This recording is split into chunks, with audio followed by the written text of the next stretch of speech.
মাজৰ নহয় ইফালৰ পৰা সিফালৰ পৰা খাম না এঘাৰ ইফালৰ পৰা দেখা দেখিছে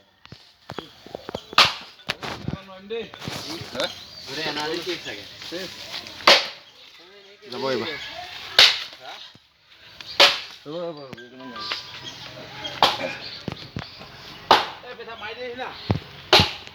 এইটো মনত থাকি যায় মনত এনেকৈ থৈ দিলে চাকৰি পৰা যেতিয়া আহিবা তেতিয়া দেখাম আৰু এটা টাইমত ইয়াত শুই আছিলোঁ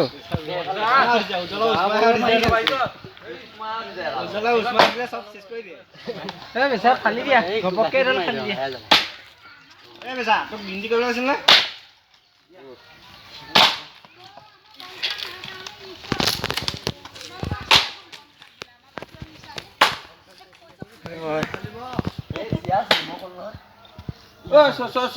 ছয় দিয়া